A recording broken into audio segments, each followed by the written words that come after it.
Coming up on Fulton today, commissioners take a major step toward fixing the safety issues at the county jail.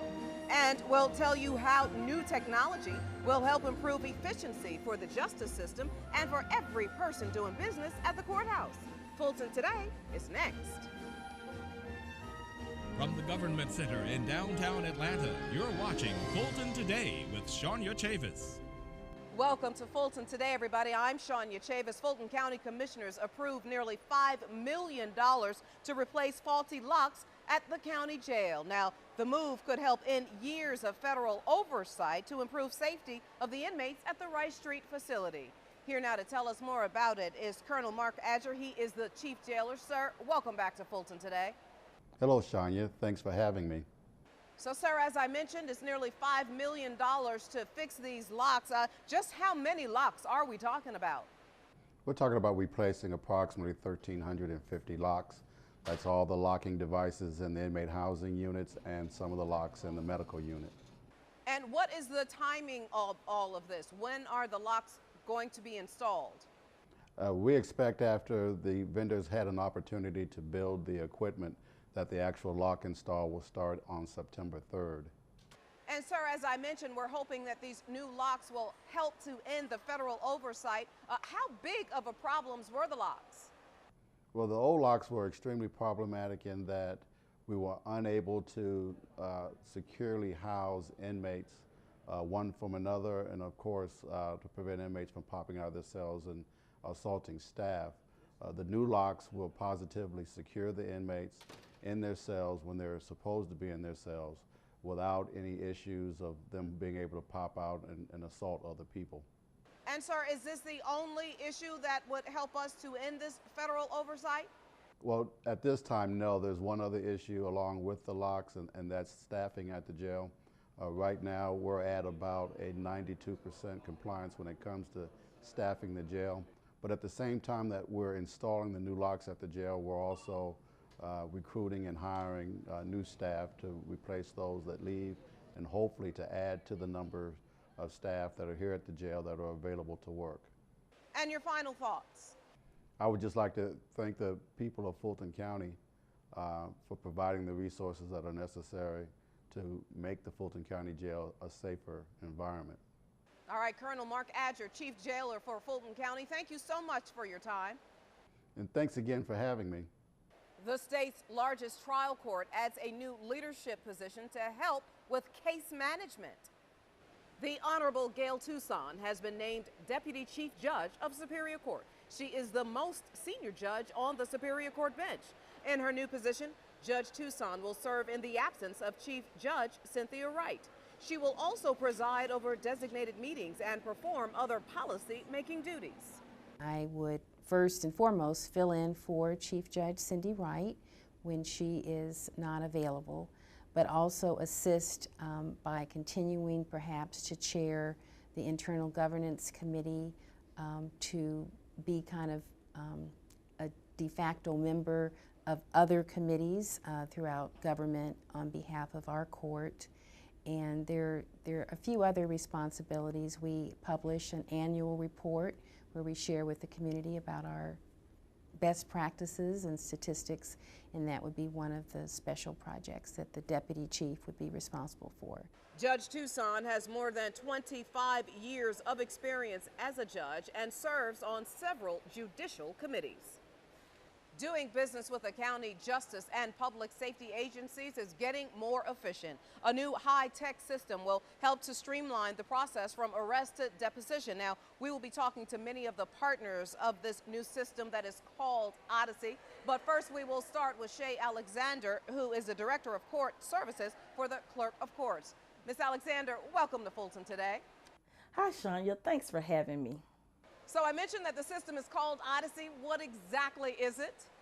Odyssey is a unified case management platform that will allow justice partners in Fulton County to share data. The computer program will allow us to better serve the community. And how will this system benefit the criminal justice community and then your division specifically? Odyssey would benefit the criminal justice community because it represents a new infrastructure. It will unify more than 14 individual justice systems, creating one common database. The immediate benefit that comes to mind is that Odyssey will reduce redundant data entry across the justice system and allow each separate entity to work as one. I understand, and now let's talk about the citizens. How might they benefit? It's important to highlight that throughout the process of implementing Odyssey, everyone had the citizens of Fulton County in mind. Citizens will benefit in a number of ways. They will have information at their fingertips. They can view certain information online from their homes. Citizens will have more accurate information, and they also will be able to receive a faster response to certain requests. And I can get your final thoughts as well.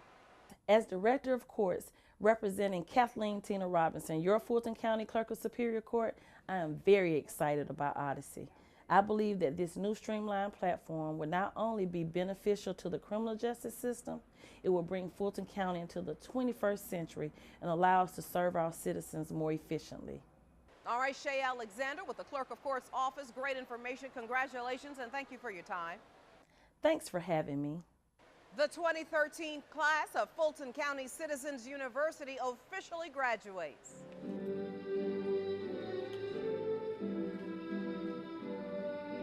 For 11 weeks, 24 students learned how the county carries out the business of its citizens, from taxes to public safety and communications. This was the first year high school students took part in the class. FCCU founder Commissioner William Bill Edwards and guest speaker Reverend Walter Kimbrough congratulated the students and encouraged them to use their newfound knowledge about the county. Certificates and special awards were given to the students for their dedication. This was one of the most phenomenal experiences I've had. I could not thank you all enough for sharing the information with us. I learned so much more than I thought that I would have learned in this class. Students showed their appreciation to facilitator Ethel Cobb with a special gift. Presented to Ethel Cobb, June 2013. Even participants from previous classes are still promoting and financially supporting the program. I believe that anyone who makes the required investment of time comes away from Citizens University better prepared to advocate for their communities and prepare and participate in the civil process. Former students presented a donation to help celebrate FCCU's 10th anniversary next year. And priceless is a good word to describe this next story. A group of young girls from the county's Priceless University program got an up-close and personal look at TV production by visiting FGTV. The students got an overview of the FGTV studios and took on roles as the production crew for a news update segment. Welcome to News Update. I'm Jemiah Campbell. And I'm Kai Robertson.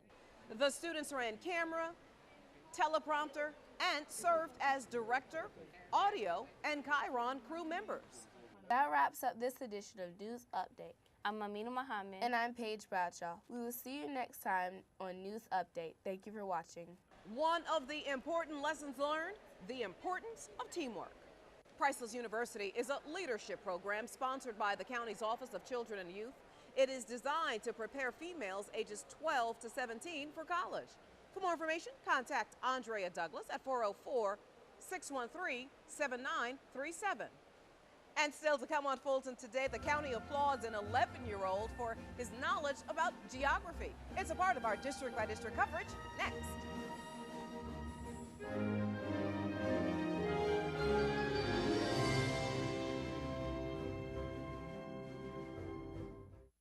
You're watching Fulton Today. Music lovers get ready for another concert in South Fulton, and a Central Fulton community gets ready for a back-to-school celebration. Here's this week's district-by-district coverage. We begin in District 3 as Commissioner Liz Hausman recognizes a 5th grade North Fulton student with a proclamation for his academic achievement. Sanjeev Ricky Upalari, a 5th grade student at the Fulton Sunshine Academy, placed 3rd at the 2013 National Geographic Bee competition. The contest was held in Washington, D.C. Well, what an impressive young man. And to come in 3rd in the country in the Geographic Bee was so impressive. He's articulate, he's smart, and he's a product of the fine schools in North Fulton. He received a $10,000 college scholarship for his hard work. The top prize for the competition was a $25,000 college scholarship and a lifetime membership in the National Geographic Society. Sanjeev created a YouTube video highlighting Georgia's major tourist attractions. The 11-year-old plans to compete in a history contest next year. In District 5, Fulton County officials and the City of Atlanta's Watershed Management Department joined forces to help seniors handle their water bill payments and understand the payment assistance options. Seniors met with customer service representatives at the Harriet G. Darnell Senior Multipurpose Facility to find out if they qualify for the Care and Conserve Days program.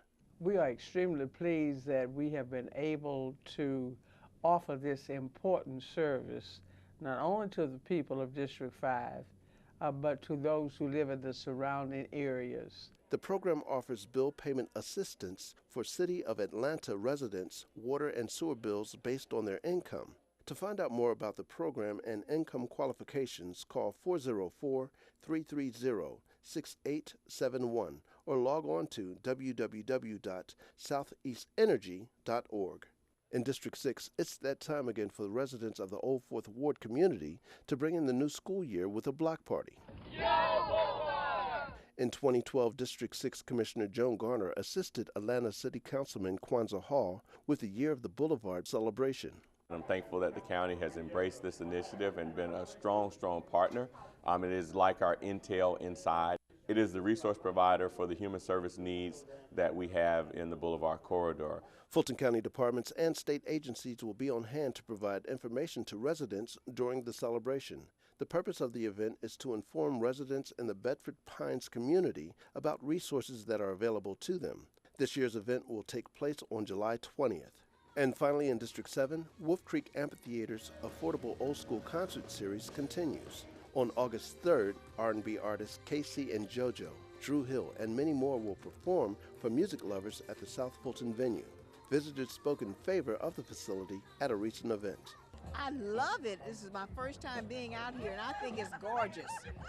I'm pleasantly surprised. The Affordable Old School Concert Series contains 4 shows. It began in May and will run through September. For a list of events, log on to www.wolfcreekamphitheater.com. With this week's District by District coverage, I'm Darrell Peak. Thank you very much. And up next, obesity gains new status from the American Medical Association. We'll tell you what it all means in our Common Ground report next.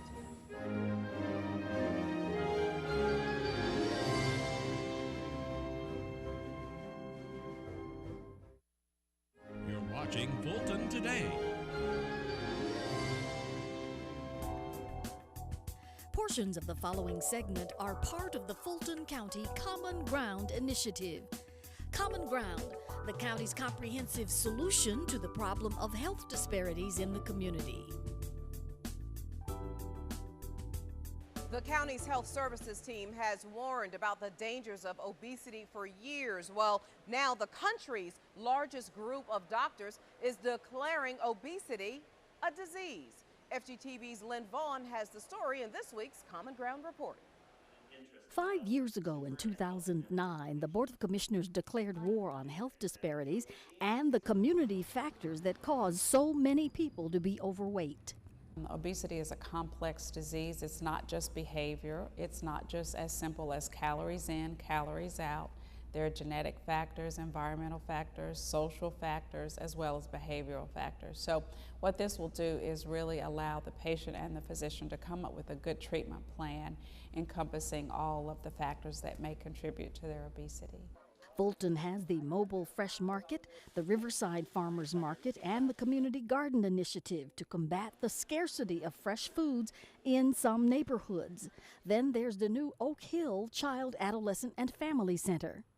Well, Fulton County has been ahead of the game, and we've recognized the obesity problem, particularly in children. And as you know, over at the Oak Hill Child and Adolescent Facility, we're going to be focused on childhood obesity. And we're going to work with community partners in our Common Ground initiative and discuss not only the medical causes of obesity, but also the social determinants of obesity. Health Services Health Promotion Division is also hammering hard against obesity. At its very first meeting in late 2011, the Healthy Heart Coalition painted members a vivid picture. In 1985, the CDC reports less than 10% of the population in most of the U.S. was overweight. By 1996, most of the map is darker blue, indicating 10 to 14% of the population in those states is obese. Just 2 years later, in 1998, the color red shows up on the map for the first time, indicating that in those red states, up to 24% of the population is obese. By 2000, there's another new color, yellow. In the yellow states, over 1/4 of the people are obese. Now, it is 1 adult in 3, or 33%. Dr. Harris, a member of the AMA's board of directors, says doctors hope the designation helps with coverage of the diseases directly attributed to obesity. The AMA hopes that this policy will encourage insurance companies to look at what they reimburse and encourage them to reimburse obesity-related services. With this week's Common Ground report, I'm Lynn Vaughn, FGTV. Thank you very much, Lynn. National HIV Testing Day may have proven to be a lifesaver for the many people who took advantage of the free testing. The Communicable Disease Prevention Branch of Health Services blanketed the county with special events where citizens could take HIV tests at no cost. I never got tested before, and we were downstairs at the underground, and she was saying it would be a great opportunity, and I really wanted to do it. And so I said, might as well just go and get HIV tested. I never been tested before, and I felt like it would be a great opportunity to find out if I had HIV or not. The health fairs and outreach testing sites were all over the metro, like this one at Underground Atlanta. Knowing your status, whether you are negative or positive for HIV, can mean the difference between being well or sick or even dying. HIV is affecting the African American community astronomically, I would like to say. We have a lot of our young populations that's coming in that's coming up HIV positive as young as 13. And so one of the things that we're doing is we're offering free HIV testing. As a matter of fact, Fulton County provides HIV testing Monday through Fridays at the Aldrich Health Center. We also have a clinic in the Adamsville, at the Adamsville Regional Health Center, as well as College Park Regional Health Center. The goal of National HIV Testing Day is to encourage everyone to get educated, get tested, and get treated. It's estimated 1 in 5 people infected with HIV is unaware of his or her status. To check your status, contact Fulton Health Services for the location of a health center or testing clinic near you. And finally, in county medical news, Fulton's Environmental Health Services team, they get a big thank you from the U.S. Food and Drug Administration. They are a part of a group of state, local, and federal public health officials from all around the country who work to contain a 2012 salmonella outbreak. 425 people in 28 states, including 2 people right here in Georgia, were infected with the bacteria that was linked to a frozen yellowfin tuna product. The product used in sushi or similar dishes was recalled. 55 people were stricken and had to be hospitalized, but no one died from the January through July 2012 outbreak. It's always nice to be recognized, but I think for all of us here, we really look at it as being a reminder of the vital role that we play in helping to maintain the public health of the citizens of Fulton County. It's a role we can't afford to take lightly. The Group Recognition Award will be presented at the 53rd Annual FDA Award Ceremony in Washington, D.C. on July 24th. The award recognizes what the FDA calls superior achievement of the agency's mission to further FDA goals through teamwork, partnership, shared responsibility, and collaboration. And still to come, the National Black Arts Festival is celebrating 25 years of success. We'll tell you where to go this year for the events when we come back.